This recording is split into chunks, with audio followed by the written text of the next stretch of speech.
Thank you for joining me for another quick hits conversation. I'm Dr. Robyn. With me today, I have Danica Meredith, Coach MJ Tolan, and Stewart Wiggins. The question I want to ask, what makes something selfish? Danica, kick us off. Can a thing be selfish? Is my bookshelf selfish because it's full of books? I don't know, but can a dog be selfish? I have a bulldog and he doesn't like to walk. So sometimes I get frustrated. I say he's being selfish. And sometimes in work, we say, oh, that person is being selfish. Do you ever have that situation where you feel like someone's maybe taking over, taking up the space, taking all the resources, using all the budget?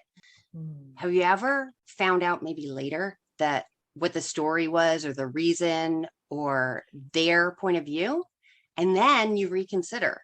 Sometimes yes, sometimes no. Driving, you look at the other driver, they are selfish. They cut me off. They didn't let me in. And so I think someone who's selfish, something that's selfish is you want to help yourself. You're putting yourself first and you just keep taking. You're not caring about others or their well-being. You're maybe not self-aware. You're not aware of harm that you're causing. So I think selfish is someone who's maybe striving, greedy, putting themselves at the forefront of everything that they do. Okay.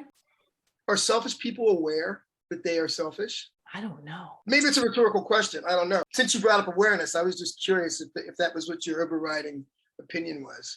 I think selfish is a label.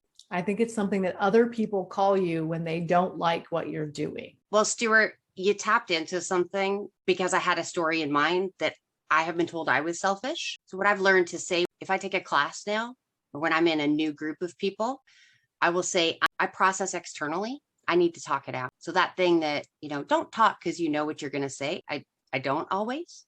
I'm talking it out, but I have been perceived as being selfish and I was not aware. I knew something was off. I wasn't getting the right perception. And I did have some opportunities to get some really good candid feedback from people saying that was off. Where did I mess up?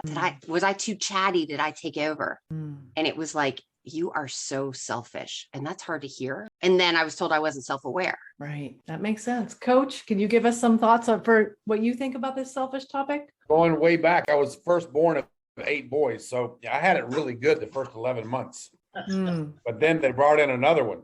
So he started stealing my bottle. Then they brought in another one 11 months after that. No kidding.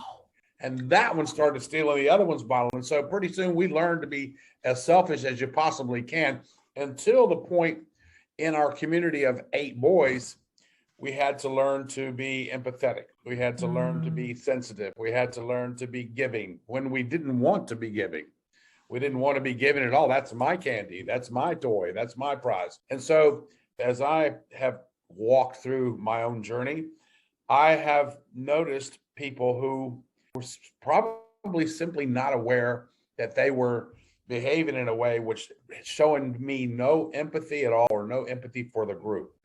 So I think a car needs to have an accelerator. Let's call that selfishness just for now, but it also needs to have gears and brakes. And those I would think would be empathy and consideration. And so, yeah, you need to be selfish because in this world, we have to be selfish to get our air or get selfish to get our food.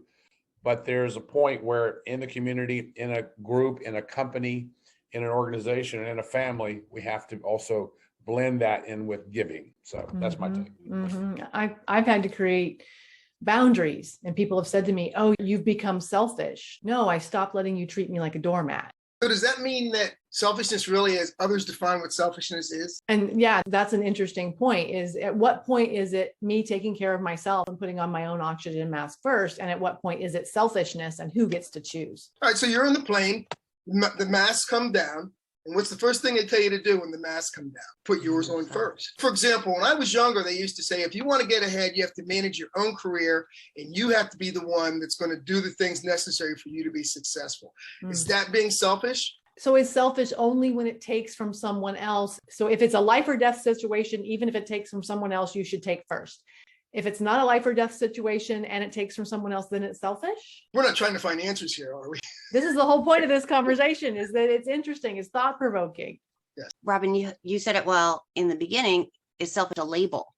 If selfish is a label, or someone else sitting in judgment saying, "Ooh, Danica is so selfish," and then I say, "Ooh, I didn't mean to take up space. I'm trying to process my thoughts. Oh, I didn't know." Or my friend has an invisible disability and so comes off as like really does not have good social cues. So if you divulge that, she gets a very different response. But if she doesn't, that selfish label comes out. So I think there's an element of awareness. There's an element of like the other people sitting in judgment, a driver cutting you off. But what if their mom just slipped and fell and they had to get to her house? You don't know. I will often say, I hope whatever they're rushing to is worth it. I've started to. That's not what I used to say. Right. Although. But there's a quote, I had to look it up. Audre Lorde said that caring for myself is not self-indulgence, it's self-preservation. And that is an act of political warfare.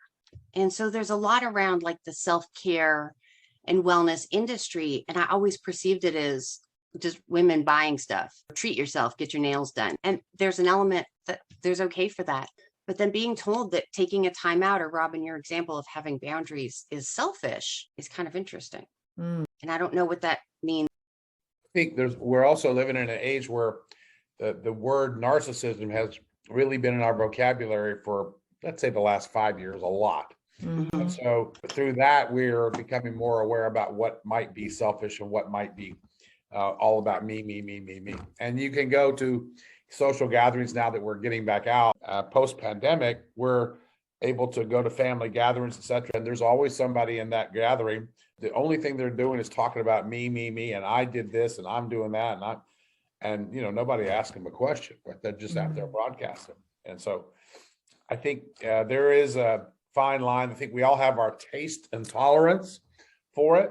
But we also have to put ourselves in check, myself included. I have to be careful if I'm in a social gathering. I put a muzzle on myself to allow other people to talk because I'm that kind of person. I'm gregarious. I like to get out there and speak, but give other people a chance because it's about unity and union.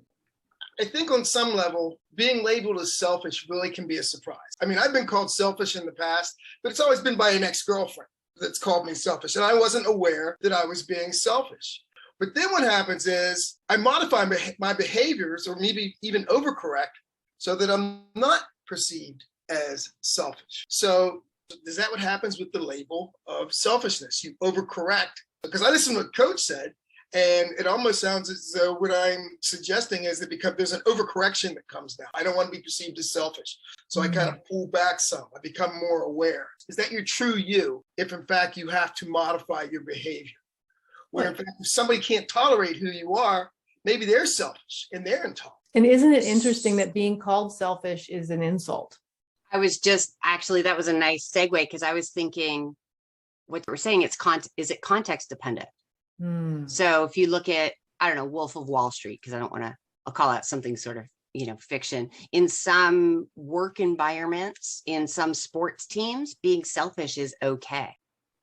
Oh, you watch soccer, you got a striker. They're always going to go for the goal where maybe they should have passed. It's a team sport.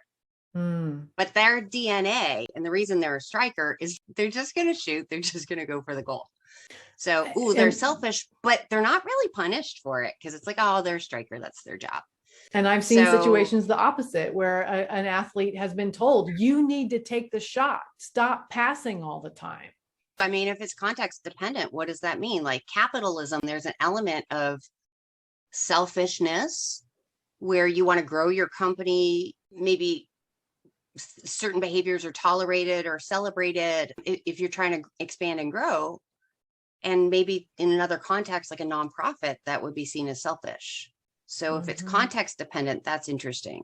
Or if you're causing harm, no harm, no foul.